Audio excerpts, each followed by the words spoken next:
The term Wild West wasn't just a catchy nickname.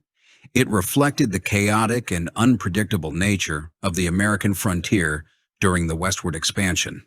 The everyday life of pioneers was often punctuated by bank robberies, saloon brawls, and gambling disputes, creating an environment where the unexpected was the norm. Given these conditions, it's no surprise that westward expansion birthed countless astonishing tales. The frontier wasn't just a place of daring adventures.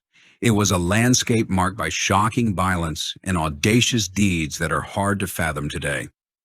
Beyond the well-known figures like Wyatt Earp and Billy the Kid, the Old West was filled with bizarre and scandalous stories, many of which have been forgotten over time.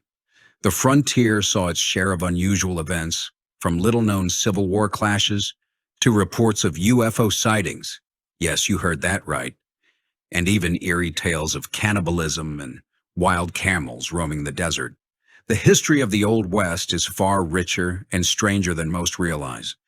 In this video, we'll delve into 9 of the most surprising stories from this tumultuous era. So let's saddle up and explore the untamed frontier together.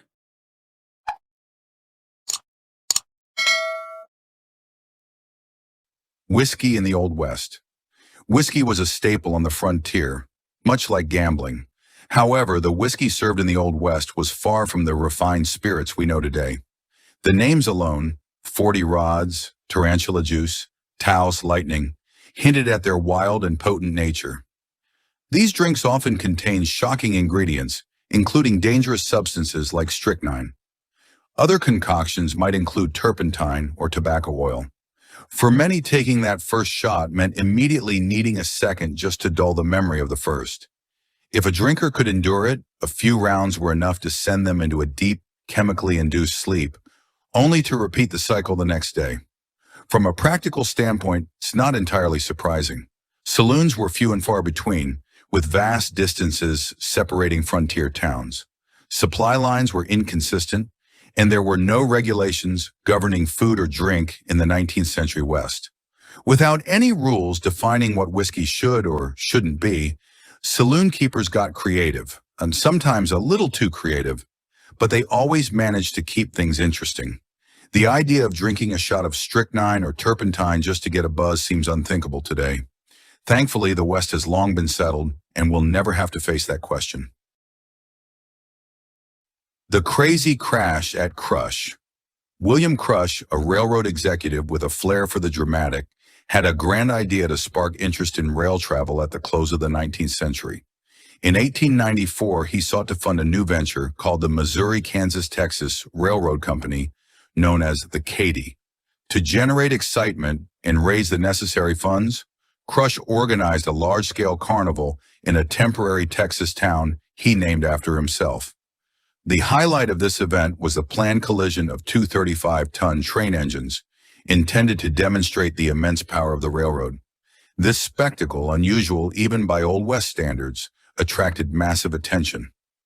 On the day of the event, the town of Crush became the second largest city in Texas, with over 40,000 people gathering to witness the spectacle. As promised, Crush sent 2 steam-powered trains hurtling toward each other on the tracks at speeds exceeding 50 miles per hour. The collision resulted in a powerful explosion, sending steam, fire, and debris soaring into the sky. Tragically, 2 people lost their lives in the explosion, and hundreds more were injured. Yet, despite the calamity, the event succeeded in capturing the public's imagination and demonstrated the railroad's power. One of the onlookers, J.C. Dean, was awarded $10,000 by the Katy Railroad Company after losing an eye in the accident. In the aftermath, the railroad's leadership was shocked by the outcome and initially dismissed William Crush. However, they quickly reconsidered after realizing how much attention the event had garnered. Crush was rehired, proving that, even in those days, all publicity could be turned into an opportunity. Gamblers put modern betting to shame. From the allure of Las Vegas to the rise of online sports betting, gambling has long been woven into the fabric of American life. This tradition was no different in the Old West. In many ways, it was just part of the frontier spirit. After all, setting out for the West was a gamble in itself. Pioneers faced numerous dangers on their journey, making the entire trip a risky endeavor. By the time they arrived, they were already accustomed to taking chances. Once settlers reached the West, it was natural for them to engage in card games as a way to pass the time and earn some money. Gambling became such a common part of life that it was seen as a respectable profession. Much like doctors, saloon keepers, and lawmen, gamblers held a certain status in society. One historian even noted that in the early West, gambling was considered as legitimate a profession as the clergy, law, or medicine.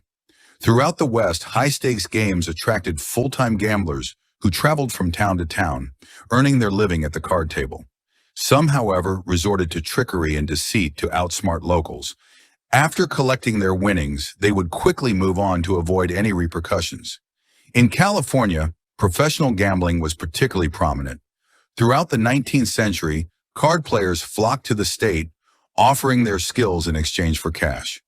For many, gambling became more than just a pastime. It was a destination and way of life in the ever-expanding frontier. Camels once roamed the Wild West. Years before the Transcontinental Railroad became a reality, camels were considered a promising solution for westward expansion. While horses were integral to Western culture, camels offered unique advantages. They could carry heavy loads for long distances, and their evolutionary adaptation to harsh desert environments made them seemingly well-suited for the western United States. In the 1840s and 1850s, camels were introduced to supply trains for shorter journeys across regions from Texas to Washington. By the late 1850s, Edward Fitzgerald Beale led several dozen camels on a 1,200-mile trek from the Midwest to California, arriving just north of Los Angeles. This impressive journey caught the attention of many pioneers. Confederate Major Henry Wayne expressed optimism about the potential of camels, asserting that Americans could manage them as effectively as, if not better than, those in the Middle East. His statement, while reflecting the era's attitudes, highlighted the enthusiasm surrounding the use of camels in the challenging Western terrain. In 1857, the United States government purchased hundreds of camels for logistical purposes, stationing them in Texas. However, as the Civil War erupted, the camels were largely forgotten until Confederate forces in Texas repurposed them for military use, dubbing them the Camel Corps. The camels were employed to deliver mail and goods, while some were sold to finance the war effort. The 43rd Mississippi Infantry's camel, Old Douglas, became notable after sustaining injuries during the Siege of Vicksburg. Despite their initial promise, camels proved less effective for the Confederacy. Although capable of carrying heavy loads, their slow pace and temperamental nature made them less practical than horses for transportation and mules for carrying supplies. In the years that followed, wild camels released from service occasionally appeared across the West. One such camel, known as the Red Ghost, became the subject of frontier legends in Arizona. However, as the West became more settled, the remaining wild camels gradually disappeared, leaving their brief and unusual chapter in American history largely forgotten. Putting the Hatfields and McCoys to shame. The world-renowned feud between the Hatfield and McCoy families along the Kentucky-West Virginia border wasn't the only notable family conflict of the past. In the Old West, a rivalry unfolded that arguably surpassed even that infamous dispute. Following the Civil War, Texas became the stage for a bitter conflict between two families, the Suttons and the Taylors. The tension began in 1866 when Buck Taylor fatally wounded an ally of the Sutton family. The situation escalated 2 years later with the deaths of Taylor himself and a man named Dick Chisholm during a horse sale that went awry. The Taylor family, still grieving, became more entrenched in their position. Rooted in Southern pride and resentment over the Confederacy's defeat, the Taylors found themselves at odds with the Suttons, who had the support of local Texas militia and state police favoring Reconstruction.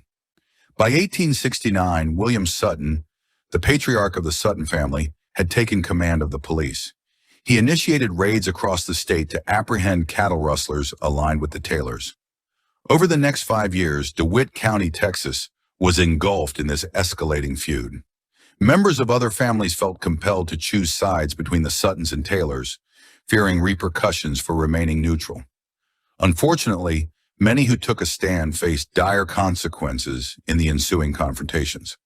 By 1874, the situation had deteriorated to such an extent that the Texas Rangers intervened. They dedicated months to mediating the dispute, but achieved limited success. The feud began to wane by the end of 1875, not due to effective negotiation, but because many of the most fervent participants from both families were no longer involved. The subsequent years witnessed additional unfortunate incidents, though their frequency decreased. By the close of the 1870s, the Taylors had lost at least 22 family members, while the Suttons mourned 13. Numerous friends and allies from both sides were also caught in the crossfire. For the next 2 decades, Texas courts grappled with the complex legal aftermath of the conflict. It wasn't until the end of the 19th century that most family members and associates began to move forward from this turbulent chapter. Outlawed slavery. As the Old West was being settled, slavery remained a widespread institution in the South. Even after the Civil War, former Confederate soldiers continued to engage in a proxy conflict, as seen in Texas's tragic family rivalries. However, before the war, the question of slavery also loomed large across the plains and other areas of the West as new states were being established. Take Oregon, for instance. The state's government was founded in 1844, and at that time, Oregon decided to prohibit slavery. A prominent local figure, Peter Burnett, drafted an amendment to ensure that slavery would be illegal in the state. The bill declared that slavery would never be allowed in Oregon, and it stipulated that families who brought enslaved individuals with them had 3 years to remove them from the state. If the enslaved individuals were not relocated within that time frame, they would be considered free. However, there was a troubling provision in Burnett's amendment. Section 6 of the bill mandated that any formerly enslaved individuals who were freed in Oregon had to leave the state immediately. The consequence for remaining was harsh and intended to deter Black people from settling in Oregon. This legislation became known as Peter Burnett's Lash Law, as it imposed penalties on freed slaves who stayed in Oregon, effectively banning Black people from residing in the state. By 1849, this exclusionary policy was in full effect. While it is unclear if any freed slaves were actually subjected to the law's penalties, the bill succeeded in preventing Black people from living in the newly established state. Burnett's concern was that freed slaves might foster feelings of resentment toward the white population. Remarkably, this exclusionary rule remained in place in Oregon until 1926, shaping the state's demographics and social landscape for decades. Cannibals roamed the Old West. According to the stories passed down by native tribes in what is now Nevada, there was once a group of red-haired giants who roamed the region. These giants, known as the Saitakam, were said to have caused fear among the local tribes thousands of years ago. For generations, the Northern Paiute tribe has shared tales about this mysterious group, describing them as a band of fiery-haired individuals with a fearsome reputation. The Paiute believed that the Saitaka were cannibals, their red hair supposedly a result of consuming a fibrous water plant. This unique diet, according to legend, not only gave them their distinctive hair color, but also fueled their pursuit of humans across the high deserts of the West, long before settlers arrived. The Paiute claim they eventually put an end to the Sitaka's reign. As recounted by Sarah Winnemucca Hopkins, a Northern Paiute tribal activist and archivist, the tribe's warriors were able to corner the Sitaka in a large cave. The Paiute then set a fire at the cave's entrance, effectively ensuring the Sitaka were never seen again. Hopkins noted that these stories have been passed down through generations, and she even possessed a family dress trimmed with reddish hair, believed to have come from the Sitaka. While this legend is deeply rooted in Paiute lore, modern historians and folklorists suggest that the story may have evolved over time. It's possible that the Sitaka were a real group with a genetic tendency toward red hair, but they were likely not giants. They might have been slightly taller than other tribes in the area, or perhaps their height was exaggerated over centuries of oral storytelling. In any case, the legend of the Sitaka remains an integral part of Paiute tradition, with the tale of red-haired giants becoming a symbolic part of their history. As far as the Paiute are concerned, Nevada was once home to these unusual and imposing figures. Cowboys saw aliens in the Old West. We often associate alien abduction stories and UFO sightings with modern times, believing they emerged alongside the rapid technological advancements of the last century. However, reports of UFOs have been circulating for centuries, and they were surprisingly common even in the Wild West. One of the most notable alien encounters in the West occurred in 1896 in Lodi, California. H.G. Shaw, a Civil War veteran and journalist, claimed that he and a friend encountered a group of extraterrestrials. Shaw detailed the event in a local newspaper. The otherworldly characters were 7 feet tall and very slender, with small hands, fingers without nails, and feet twice as long as normal, and function similar to a monkey's feet. Shaw didn't stop at just a description. He speculated that these beings were from Mars, sent to Earth on a mission to capture one of its inhabitants. This account, published in the Lodi News Sentinel, eerily echoes the alien abduction stories that have become more common in recent decades, suggesting that such tales have deep historical roots. But Shaw's account wasn't the only unsettling UFO report from the West. Just a year later, in 1897, residents of Aurora, Texas, claimed to have seen cigar-shaped flying saucers gliding through the sky. The story took a dramatic turn when townspeople reported that one of these UFOs allegedly crashed and exploded in the middle of the town. While skeptics dismissed it as a meteorite, the rumors of an alien visit lingered in Aurora for years. These strange occurrences suggest that life in small, isolated towns on the frontier may have led to some extraordinary observations. Whether these were products of imagination or genuine encounters is still up for debate. Of course, the most famous alien event, Roswell, occurred in 1947, long after the Wild West had faded into history. More recently, the mysterious Marfa lights in Texas have continued to fuel speculation about extraterrestrial visitors. Clearly, the American frontier has long been a hotbed for unusual sightings, both in the past and today. The Civil War reached New Mexico. Ask any American about the Civil War, and they'll likely recount the fierce battles fought along the eastern seaboard, from Gettysburg and Antietam to Charleston and Sherman's march through Georgia. It's easy to assume that the conflict was confined to the East Coast, but that's not the full story. In fact, one of the most pivotal skirmishes in the Civil War occurred far to the west in New Mexico. This clash, though lesser known, played a crucial role in shaping the future of westward expansion. In late March of 1862, New Mexico was still largely untamed, a rugged frontier with immense strategic value. The northern part of the region provided access to the mountainous terrain of southern Colorado, promising lucrative mining opportunities in the Rocky Mountains.